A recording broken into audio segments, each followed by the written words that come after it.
بسم الله الرحمن الرحيم.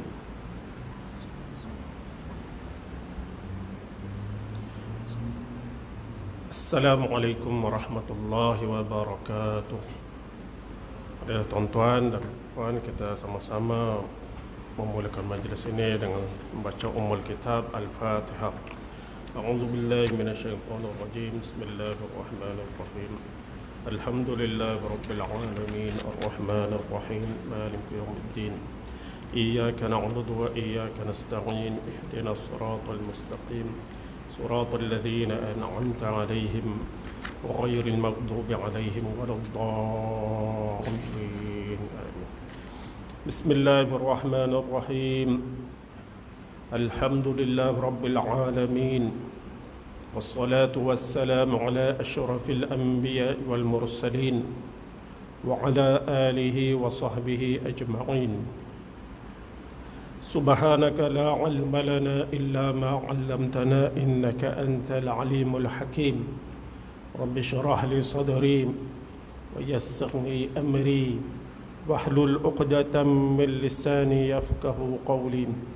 اللهم علمنا ما ينفعنا وانفعنا بما علمتنا وزدنا علما يا أرحم الراحمين. وأرنا الحق حقا وارزقنا اتباعه وأرنا الباطل باطلا وارزقنا اجتنابه وجعلنا ممن يستمعون القول فيتبعون أحسنه وأدخلنا برحمتك في عبادك الصالحين. ولا حول ولا قوة إلا بالله ولا حول ولا قوة إلا بالله ولا حول ولا قوة إلا بالله العلي العظيم. اللهم يسر ولا تعسر وأتمم بالخير يا كريم وبعد. Alhamdulillah, pertama-tamanya kita merafakkan setinggi-tinggi kesyukuran kepada Allah Subhanahu wa taala kerana kita dipertemukan pada hari ini, walaupun hari ini giliran ustaz lain tak, kan? Kita sambung pengajian kita ni tuan-tuan dari kitab Mustikah Hadis jilid yang ketiga berkaitan dengan sedekah. Sebelum ini dia cerita beberapa hadis tentang kelebihan orang yang bersedekah, sama ada bersedekah kepada keluarga kita, yakni kita memberi hak kepada isteri, anak, itu kepada anak yatim, jiran, janda, memberi sedekah dari segi makanan, pakaian, minuman, itu semua tu digalakkan. Dan hari ini masuk muka surat 311, sedekah jariah. Sedekah jariah, yakni sedekah yang mana pahalanya berpanjangan. Sedekah yang selama mana orang menggunakan benda tu, maka kita mendapat pahala. Kelebihan sedekah jariah diterangkan di dalam beberapa hadis.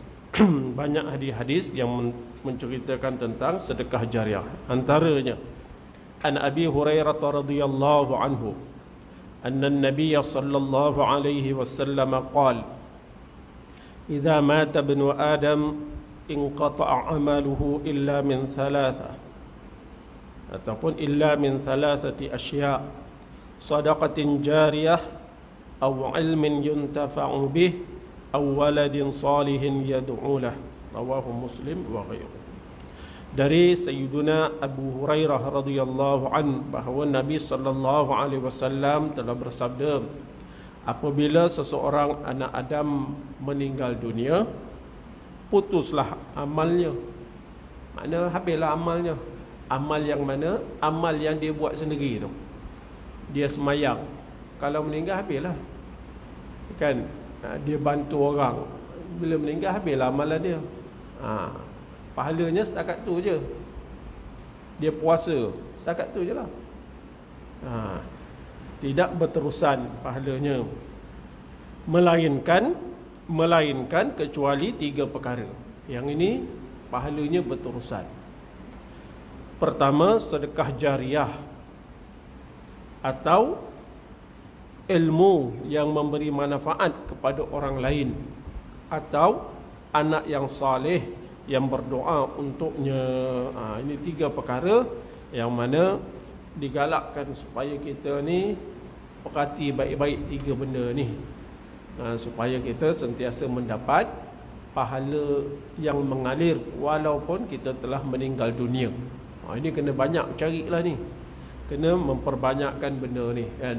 Kalau tuan-tuan berniaga kan, tuan-tuan berniaga, sekali berniaga penat teruk semua, baru dapat untung kan. Kalau tak berniaga tak dapat apa-apa lah kan. Berbanding dengan tuan-tuan berniaga, untung dapat, lepas tu berniaga pun dapat untung. Kalau tak berniaga pun terus dapat untung. Mana yang tuan-tuan nak kan? Sudah tentulah yang terus menerus dapat untung, betul tak? Terus menerus dapat saham dia. Gitulah kan. Macam tu juga amalan kita berkaitan dengan akhirat. Yang paling hebat mana? Amalan walaupun kita dah meninggal, tapi pahala tu sentiasa mengalir kepada orang tersebut. Walaupun dia sedekah tadi, sedekah jariah tu sekali je dia buat sekali je kan. Dia mengajar orang sehingga orang mengambil manfaat daripada ilmunya, sekali tu je mengajar. Tapi orang ni ambil manfaat, lepas tu orang lain pula ambil manfaat. Yang kita buat sekali, tapi pahalanya berterusan. Macam tu juga anak. Anak tu satu nikmat, tetapi nikmat yang paling hebat bila mana anak itu anak yang soleh. Sebab apa? Sebab manfaat anak itu bukan sekadar di dunia, tetapi sampai akhirat kita boleh dapat manfaat daripada anak itu. Ada pun orang lain, dia nak anak pasal apa? Dia nak cari manfaat dunia semata-mata. Kadang-kadang dia kata apa? Nanti bila tua senang sikit. Dia kata gitu. Kita tak. Anak suatu nikmat, tapi nikmat yang paling hebat lagi apa? Bila anak itu anak yang saleh. Kita boleh mengambil manfaat daripada anak tu. Baik, kita tengok hadis yang seterusnya. An Abi Hurairah radhiyallahu anhu, anna an-nabiy sallallahu alaihi wasallam qala: "Idza mata al-insan inqata'a 'amaluhu illa min thalathah.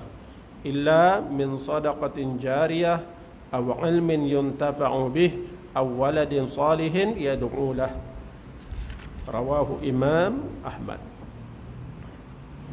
Dari Sayyidina Abu Hurairah radhiyallahu an, bahawa Nabi sallallahu alaihi wasallam bersabda, apabila seseorang manusia meninggal dunia, putuslah tulisan pahala amalan setakat itu. Habislah, tak tulis lagi pahala tu, kecuali 3 perkara yang mana akan berlanjutan tulisan pahalanya.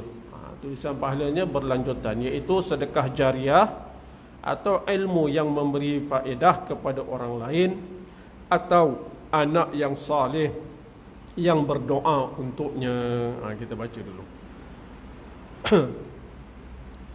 Katanya, ada nota kaki ni tak?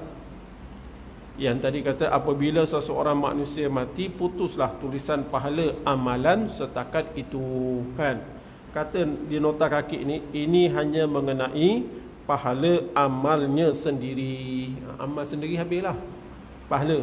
Tetapi orang tersebut masih mendapat rahmat disebabkan amal perbuatan orang lain untuknya. Tapi kita diberi lagi keistimewaan, orang buat amalan tu kita dapat pahala.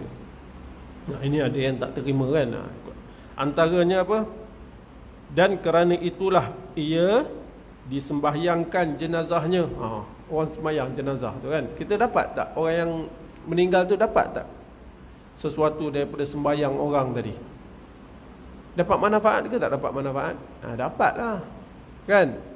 Orang doakan untuk dia kan. Didoakan, orang doakan, dapat manfaat tak mayat tu? Dapat. Dibacakan Quran serta dihadiahkan kepadanya. Baca Quran lepas tu niat hadiah. Kalau baca Quran dia tak adalah. Macam doa lah, kita doa semoga orang ni dapat ni, dapat ni. Macam tu juga dia baca Quran, dia niatkan bagi jenazah tu. Boleh macam doa lah. diberi sedekah untuknya. Ada orang beri sedekah, dia niatkan yang ini pahala untuk orang tersebut. Boleh ke? Boleh. Kita kalau buat macam tu, rugi ke kita? Ada orang kata, kamu bagi-bagi sedekah ni pasal apa? Sedekah pahala, kamu dah banyak pahala ke? Sudah. Kan? Kamu sedekah pahala ni kenapa? Kamu dah banyak pahala ke? Dia kata itu. Tak. Kita buat sesuatu benda, kita ambil duit kita pun sedekah. Niat orang tu kan, ya Allah, kalau ada pahala ni, kau berilah pahala ni juga kepada orang tu, si mati itulah. Ya Allah, kalau ada pahala ni, ya Allah, kau beri jugalah pahala ni kepada orang tersebut. Kita dapat pahala, kita pun dapat pahala lah. Kita pun dapat pahala. Baik. Kemudian kata apa? Dibacakan habis dan dikerjakan haji baginya. Haji pun sama juga. Haji pun sama juga. Jika ia masih belum menunaikan fardu haji. Kalau si mati tadi tu, waktu hidup dia wajib melaksanakan haji tapi tak sempat meninggal, maka orang lain buat haji untuk dia. Dia dapat manfaat. Baik. Sedekah jariah, kata kitab ni, sedekah jariah ialah harta benda yang diwakafkan kerana Allah Ta'ala. Kata dia, sedekah jariah ni apa maksud dia? Harta wakaf. Wakaf.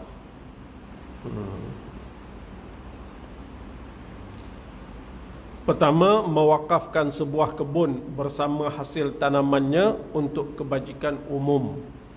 Dia ada kebun, ada pokok ke, ada buah-buah semua, dia wakafkan semua.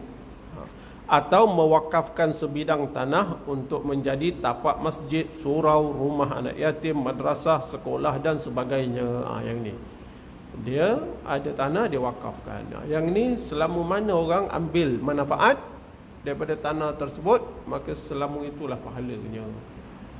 Ini benda-benda yang perlu dicari. Ini benda-benda mahal yang perlu dicari. Yang kedua, contoh sedekah jariah ni mendirikan atau berkhairat ala qadar untuk mendirikan masjid, surau, rumah anak yatim, madrasah, sekolah dan sebagainya. Sama ada dia membina sekolah ke, madrasah ke, surau ke, dibina, ataupun dia berkongsi dengan orang lain membina sesuatu bangunan yang digunakan untuk manfaat orang ramai. Yang itu pun dapat pahala yang berterusan.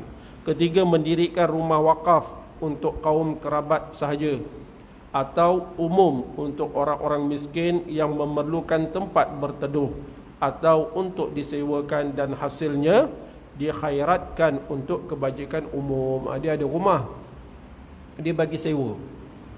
Duit sewa tu digunakan untuk kebajikan orang lain. Yang itu pun wakaf juga. Lepas tu tak silap saya, surau, bukan surau, bangunan Bank Islam kot yang kat KL tu, kan, bangunan Bank Islam. Yang tu tanah wakaf itu. Betul kan, Mal? Bank Islam kat KL tu, tu tanah wakaf seorang India Muslim. Tanah wakaf mahal kat situ tanah tu. Tapi orang ni ketika dia di KL ni, dia duduk kat Masjid India tu, dia sewa rumah kecil aja. Dia ada keluarga kat India, dia kaya. Sewa rumah kecil tu je. Tapi harta-harta dia ni, antaranya tanah tu diwakafkan. Sampai sekarang lah orang ambil manfaat.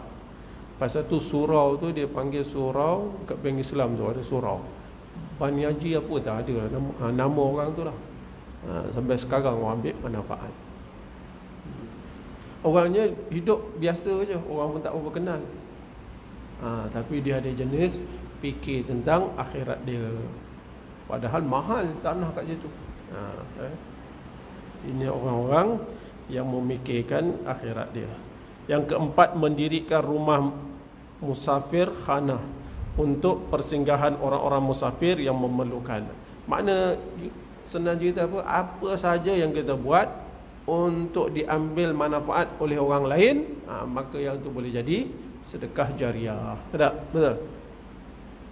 Dan lain-lain lagi yang termasuk di dalam amalan yang diredai Allah. Syaratnya itulah amalan yang diredai Allah, seperti mendirikan hospital dan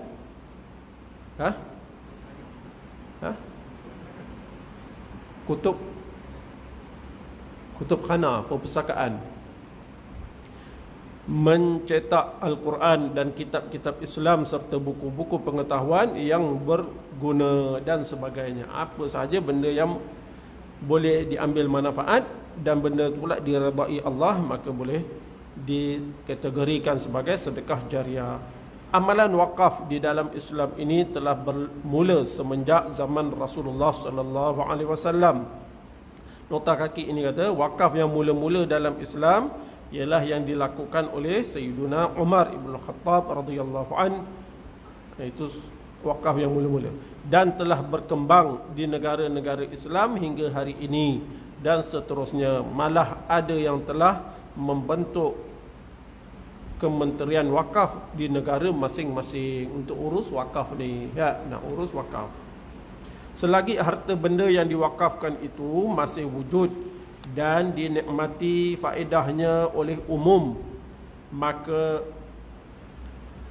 tuan punya harta itu akan mendapat pahalanya berterusan semasa ia hidup dan sesudah ia mati. Ini yang mahal ni. Tuan itu mendapat pahala semasa dia hidup dan juga selepas dia mati. Ini kena carilah. Yang baru ni ada seorang, nama dia Dr. Hassan Ali, tak siap saya nama dia. Kan? Saya ingat dia doktor jugalah. Bukan Dr. Hassan Ali yang Esko dulu, bukan. Ni ada seorang Dr. Hassan Ali nama dia. Dia orang kaya. Tapi dia kekayaan dia fikir nak beri manfaat kepada orang lain. Nak beri manfaat kepada orang lain. Jadi dia pergi negara Afrika sana. Dia pergi negara Afrika, dia buatlah, dia buat masjid, dia buat apa, buat. Kat sana air susah, dia bagi duit sekali perigi, contohlah. Gitu. Dia beri pada orang, dia jadi papa ke dana kah? Tidak. Allah buka lagi rezeki, Allah buka lagi rezeki. Dulu saya dah cerita kan kat sini kan. Kalau tuan-tuan nak rezeki murah, maka labur dahulu. Laburlah dahulu. Meniaga boleh kalau tak labur duit. Untung dapat. Pandai orang sini cakap kan, kena laburlah dulu. Tak? Macam itulah. Labur dulu bagi manfaat, dikecapi oleh orang lain, nanti Allah bagi pada kita. Akhirnya kerajaan situ bagi orang ni lombong 18 lombong emas. 18 ke berapa lombong emas. Dia tak minta. Tapi orang bagi, kerajaan tu bagi 8 ke 18 tak silap saya. Dekat YouTube tu ada. Ya. Dr. Hassan Ali yang Esko, bekas Esko tu ada program sama dia. Dia cerita macam mana. Pasal dia buat kebajikan untuk orang lain. Orang yang buat kebajikan untuk orang lain ni memang hebatlah tuan-tuan. Memang hebat. Rezeki dia hebat. Itu tentang harta wakaf, sedekah jariah, asalkan orang ambil manfaat. Yang kedua, dalam hadis ni cerita pasal ilmu yuntafa'u bih. Ini ilmu yang berguna atau yang bermanfaat kepada orang lain. Itulah ilmu yang baiklah. Ilmu yang baik membawa kebaikan, diguna oleh orang lain. Itu ilmu yang memberi manfaat. Yang tersebut di dalam hadis ini ialah ilmu yang berhubung dengan agama Islam secara khusus dan juga yang berhubung dengan kemajuan di dunia secara umum. Asalkan suatu ilmu itu memberi manfaat, boleh dapat. Tapi niatlah semua. Sama ada melalui syarahannya kepada murid-muridnya dan orang ramai, atau melalui kitab-kitab dan buku-buku karangannya. Pasal tu ramai ustaz-ustaz kan, dia menulis buku. Menulis buku. Lepas tu ulama dulu rajin tulis buku lah kan. Pasal dulu mana ada macam ni kan, rakaman-rakaman kan. Jadi bila tulis buku ni antara tujuan pasal apa? Bila penulis ni walaupun dah meninggal dunia, orang akan ambil manfaat daripada kitabnya. Sampai sekarang kita guna. Walaupun kita dah majulah macam mana sekalipun kan, kalau orang pergi belajar agama, kalau nak tahu pasal bahasa Arab, dia akan baca satu matan yang kecil tulis matan Al-Jurumiyah. Dia baca tu. Orang tu dah tulis dah berapa lama dah, tapi sampai sekarang ambil manfaat. Kitab Imam Nawawi ambil manfaat. Ada 40 tuan-tuan baca sini. Dah berapa lama dah. Imam Al-Ghazali punya kitab kan, Bidayatul Hidayah kan, Imam Ghazali meninggal 505 tak silap saya. Berapa tahun dah, berapa ratus tahun kita ambil manfaat. Itu kadang-kadang orang suka menulis kitab, menulis buku. Selama mana orang ambil manfaat, selama itulah kita dapat pahala orang tersebut. Itu pasal tu tuan-tuan, bila belajar ni, bila mengajar ni tuan-tuan, biar kita mengajar ni kita ada niat nak dapat pahala ni, nak pahala berterusan. Lepas tu saya beritahu orang, tuan-tuan ambil peluang mengajar budak kecil. Kita tengok budak kecil, alah ini bukan level saya ni nak mengajar. Saya level mengajar ustaz-ustaz boleh jangan. Ajar pasal tu tuan-tuan kalau ada anak, memang semua dah ada anak tapi dah besar kan. Kalau nak kahwin seorang lain, bila dapat anak tu, tuan-tuan pastikan tuan-tuan yang ajar dia membaca, menulis, mengira. Sudah. Tuan-tuan pastikan tuan-tuan yang ajar dia boleh membaca, boleh menulis, boleh mengira. Cukup lah. Lepas tu, anak tu bila dia belajar apa benda pun, kita boleh dapat pahala. Pasal kita yang ajar tu menulis. Dia belajar tinggi macam mana sekalipun, asas tu daripada kita dapat pahala. Itu anak saya tak bagi orang lain mengajar. Tak ada orang lain mengajar. Semua saya mengajar. Saya dengan isteri. Yang itu dia pergi mana sekalipun, kita dapat pahala. Lepas tu guru-guru ni, yang sekolah rendah, tadika ni patut bangga kalau dia tahu benda ni. Kadang-kadang kita tengok guru tadika, kita pandang leki. Kalau betul niat dia, saya nak mengajar ni supaya dia reti membaca, reti menulis, reti kenal huruf ini daripada saya. Mudah-mudahan lepas ni saya dapat ganjaran pahala berpanjangan. Selama mana budak ni membaca, selama tu saya dapat pahala. Betul tak? Kena fikir macam tu lah. Kan kena otak businessman. Businessman macam ni lah betul. Kan? Tapi kita pandang leki budak-budak. Lepas tu saya kalau ada budak datang mengajar, belajar Quran, mula-mula memang saya mengajar dulu. Dah dia dapat, saya malas dah. Tak apa orang lain mengajar. Anak-anak saya mengajar. Pasal yang penting asas tu saya nak. Pasal mahal. Pasal benda tu dia memberi manfaat kepada kita. Tapi kat sini kita jarang nak mengajar. Itu saya masa ketika di Syria, ada seorang imam ni. Imam ni dah lah isteri 3. Isteri 3 tapi pendiam. Yang kahwin banyak ni jenis pendiam. Dia imam, guru yang mengajar tu orang kampung tu. Guru dia duduk kat kampung tu. Satu hari imam ni jemputlah, kata anak dia nak kahwin. Jemput ustaz ni guru dia dekat sekolah. Guru ni memang duduk kampung tu. Bila pergi majlis tu, barulah pengacara tu cakap, imam kita ni 3 orang isteri. Terkejut guru tu. Kamu 3 orang isteri? 3. Terkejut. Padahal kampung tu orang tak tahu.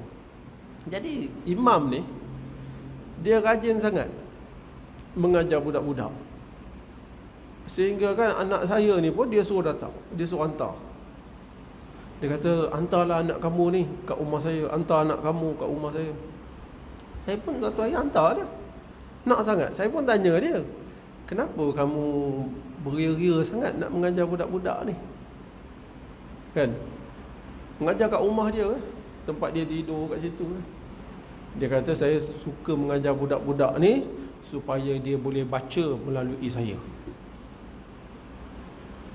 Kalau dia boleh baca melalui saya, lepas ni pahala saya akan berterusan. Kata. Nampak? Dia kata pandai betul. Pandai. Kata tuan-tuan, ambil peluang ni.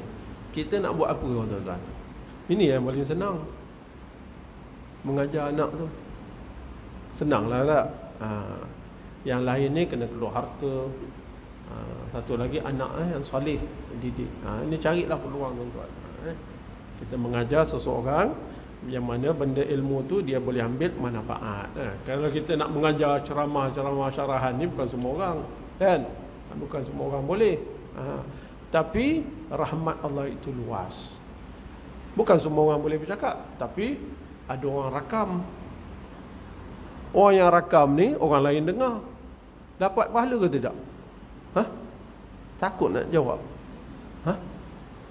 Dapat pahala ke tidak? Dapat. Pasal niat dia nak rakam ni supaya orang yang tak datang ni boleh ambil manfaat ilmu. Nizam buat apa? Buat jadual, ajak orang apa macam-macam kempen dah Nizam tu. Macam-macam kempen, ustaz tunggu kamu lah, tak macam-macam. Kan? Ajak orang. Ada orang di Nizam ni dia buat iklan. Tiba-tiba dia datang belajar dekat Batu Tiga Kapar tu. Saya tanya dia duduk jauh, duduk Kampung Raja Uda. Kita buat mengajar dekat Batu Tiga Jalan Kapar. Saya tanya dia, mana awak tahu? Dia kata, saya tengok dekat Facebook. Siapa punya kerja? Nizam ni. Boleh dapat pahala? Boleh. Kalau kita boleh mengajar, kita mengajar. Kalau kita tak boleh mengajar, kita beri sumbangan supaya orang lain boleh dapat manfaat daripada ilmu yang ustaz tu mengajar. Kita pun dapat saham. Kita pun dapat saham. Alhamdulillah. Selagi ilmu yang diajarkannya atau kitab-kitab dan buku-buku karangannya masih wujud dan dinikmati faedahnya oleh umum, maka ia, yakni orang tersebut, akan mendapat pahalanya berterusan semasa ia hidup dan sesudah ia mati. Baik, yang ketiga, anak yang saleh yang berdoa untuknya. Kelebihan anak yang saleh. Doa anak kepada kedua ibu bapanya, sama ada anak itu orang yang saleh atau sebaliknya, adalah baik dan berguna. Ini anak ni, doa anak kepada ibu bapa, sama ada anak tu orang yang saleh ataupun sebaliknya. Anak ni doakan untuk ibu bapanya, ada dapat manfaat? Dapat manfaat doa ni. Tetapi doa anak yang saleh lebih diharap tentang makbulnya. Doa ni insya-Allah semua orang terima, Allah terima. Kan? Tapi orang yang anak yang saleh ni lebih lagi lah.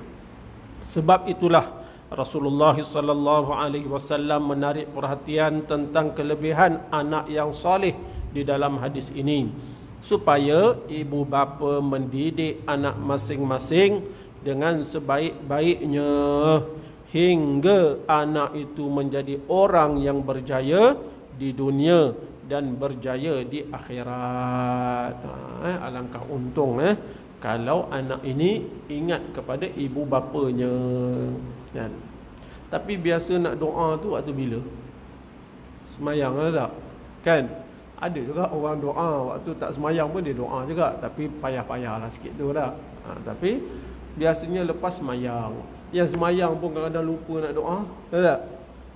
Kalau anak tu tak semayang, lagilah parah.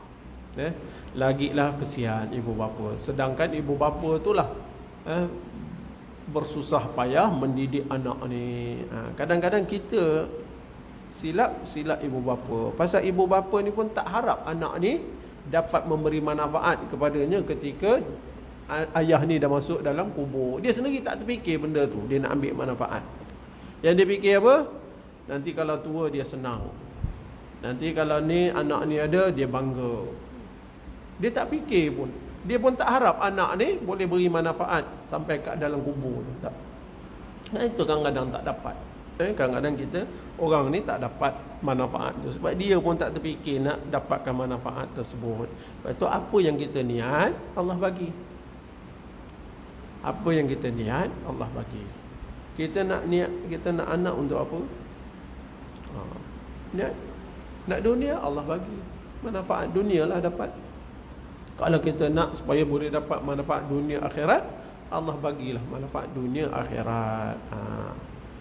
Kita niat supaya dengan anak ni, Allah kau tambah segala pahala amalan kita, bagi makan, jaga, tengok dia ni semua boleh pahala.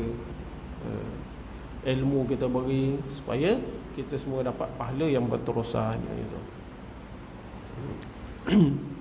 Serentak dengan itu, kedua ibu bapa akan mendapat rahmat disebabkan usahanya mendidik anak-anaknya dengan sebaik-baiknya, dan mendapat rahmat pula disebabkan doa anaknya yang soleh itu.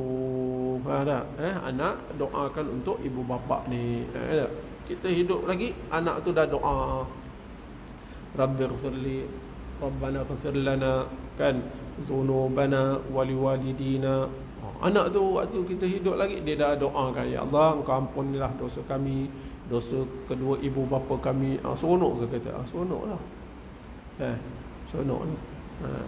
Lepas tu tuan-tuan kena biasakan anak ni doa untuk kita. Jangan tuan-tuan ingat dia sekolah agama je terus. Boleh tak tuan-tuan kena cakap. Sekolah-sekolah bab doa ni, nak ini itu kena ajar sendiri. Jangan lupa doa untuk kedua ibu bapa. Dia pun doa. Diterangkan lagi di dalam hadis yang berikut. Jadi anak yang soleh ni tuan-tuan, suatu nikmat, suatu nikmat. Jadi boleh soleh-soleh ni tuan-tuan, tak boleh lari daripada agama, tak boleh lari daripada ilmu agama. Lepas tu tuan-tuan, jangan bangga dengan anak belajar tahu macam-macam perkara dunia, tetapi dia tak kenal agama, tak ada apa. Jangan bangga. Tuan-tuan cari, buatlah apa-apa untuk anak belajar apa sekalipun, tapi ingat agama mesti diutamakan. Saya cakap banyak kali dah dulu. Dah dulu waktu awal-awal saya datang sini pun saya cakap, tuan-tuan kalau ada anak-anak ni tuan-tuan pastikan dia kuliah maghrib, kuliah apa, so dia dengar. Tapi kita tak nak buat. Kita memada dengan biar anak dah belajar sekolah agama dah. Anak dah sekolah agama dah. Oh, tak sama tuan-tuan, tak sama. Saya dah cakap banyak kali tu, tapi tak ada orang pun nak buat. Tuan-tuan jangan harap kata sekolah agama dah cukup. Tidak. Cinta pada ilmu ini tak dapat dekat sekolah tuan-tuan. Kita pun sama juga. Kat sekolah fikir apa, nak peksa. Kan? Kalau yang guru pula, dia mengajar. Mengajar dia cinta pada ilmu ke? Belum tentu lagi. Orang yang cinta pada ilmu ini, dia akan cari peluang nak belajar, cari peluang nak mengajar, cari peluang untuk belajar. Walaupun dia cikgu. Lepas itu tuan-tuan, ada anak ni, tuan-tuan suruh dengar. Jangan tuan-tuan kata, alah bukan budak faham pun. Jangan tuan-tuan. Faham. Saya beritahu dulu kan, saya tak pernah sekolah agama ni. Tapi saya daripada kecil memang duduk kat masjid ni, dengar pengajian. Kuliah maghrib, kuliah subuh. Ustaz-ustaz yang datang tu memang saya kenal. Ustaz yang datang hebat-hebat pula tu. Mufti lah, pengarah lah, orang yang duduk kat Mekah lama, Ustaz Taha. Hebat-hebat tu, baca kitab. Dengar. Tapi kita ilmu sekarang ni yang ada-ada ni, sampai saya boleh mengajar orang lain yang daripada kecil sekolah agama, saya mengajar pula dia. Dengan ilmu apa? Ilmu yang saya dengar kat masjid tu. Ilmu yang kita dengar kat masjid. Lepas tu anak ni kalau nak hebat tuan-tuan, bagi dengar ilmu ni. Sebab bila dengar ilmu macam ni, dia tak sama dengan belajar di sekolah. Tuan-tuan belajar kat sini, dia punya fahaman lain. Yang sekolah tu faham untuk peksa je. Habis peksa, habislah. Betul tak betul? Betul lah, sebab kita pun macam tu. Sebelum peksa hafal. Kan? Masuk bilik peksa, terus muntahkan dekat atas kertas. Lepas keluar bilik peksa, jangan tanya. Waktu tanya sudah habis. Tanya memang tak ingat lah. Sebab waktu tanya dah habis. Tadi kat kertas boleh tanya. Macam tu lah. Memang macam tu. Tapi bila belajar macam ni, dia lain. Dia tak ditekan dengan peksa, tak ditekan dengan apa. Dia ada baik dengan pro kontra dia lah. Bukan kata peksa ni tak bagus. Bagus. Ini benda tu tuan-tuan carilah. Supaya anak ni cinta pada ilmu. Tuan-tuan, anak sekolah agama. Yang ini yang belajar ni, belajar agama ke belajar apa? Kenapa tak datang? Pasal tak ada cinta. Sini belajar agama, kat situ luar tu boleh main pingpong. Kenapa jadi macam tu?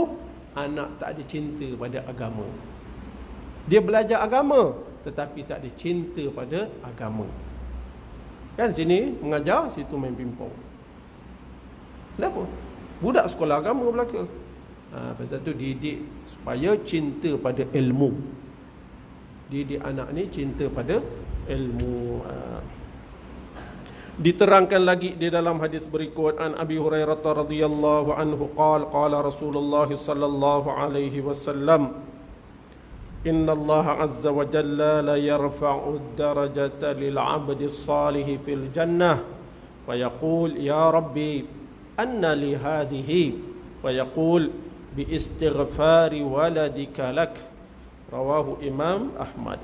Dari Sayyidina Abu Hurairah radhiyallahu an, katanya Rasulullah sallallahu alaihi wasallam telah bersabda, sesungguhnya Allah azza wa jalla akan meninggikan darjat seseorang hamba yang salih di dalam syurga. Dah masuk syurga, kemudian orang ni dinaikkan darjatnya di dalam syurga, naikkan darjat di dalam syurga. Lalu orang itu bertanya dengan berkata, ya Tuhanku, bagaimana saya dapat mencapai darjat yang setinggi ini? Orang yang dinaikkan darjat ni tanya, macam mana boleh dapat kelebihan ni? Allah Subhanahu wa taala menerangkan, engkau mendapat kemuliaan yang demikian disebabkan anakmu yang berdoa memohon ampun bagi kamu. Katanya gitu. Doa seseorang anak kepada kedua ibu bapanya sangat-sangat dituntut di dalam Islam, seperti yang diperintahkan di dalam Al-Quran. Dan diterangkan faedahnya dalam hadis ini. Doanya itu bukan sahaja membawa rahmat kepada kedua ibu bapanya yang masih hidup atau yang telah mati, tetapi akan membawa kebaikan dan pahala yang besar kepada anak itu sendiri. Itu kita ajar baik-baik. Kita ajar, kita dapat. Kita ajar, kita dapat. Kita tanam, kita dapat hasil. Tapi kalau kita tak tanam benda tu, tak dapat hasil. Tak dapat hasil. Sesungguhnya beruntung anak yang sentiasa mengingati kedua ibu bapanya dengan mendoakan mereka selepas mengerjakan sembahyang dan semasa berada pada hari baik, bulan baik, atau semasa berada di tanah suci yang sangat berkat dan mustajab doa padanya. Jadi anak-anak ni, dia doalah. Setiap kali dia angkat tangan, dia tidak tinggalkan doa untuk ibu bapanya. Kan bagus macam tu. Tak kira lah apa hajat sekalipun, macam mana sekalipun, setiap kali duk angkat tangan, dia mesti doa untuk ibu bapanya. Itulah. Itu untunglah kita baiklah macam tu. Mudah-mudahan tuan-tuan kita diberi anak yang soleh, diberi anak yang soleh, dan diberi kita kemampuan untuk mendidik anak ni. Kadang-kadang kita nak didik payah, maka kita bawalah kepada orang lain untuk orang lain didik anak itu. Mudah-mudahan anak itu menjadi anak yang salih. Jadi cukup sekadar tu tuan-tuan. Mudah-mudahan ada manfaat bagi kita semua. Subhanakallahumma bihamdik asyhadu an la ilaha illa anta astaghfiruka wa atubu ilaik. Bismillahirrahmanirrahim. Wal 'asr innal insana lafi khusr illa alladhina amanu wa 'amilus solihat wa tawasaw bil haqq wa tawasaw bis sabr. Assalamualaikum warahmatullahi wabarakatuh.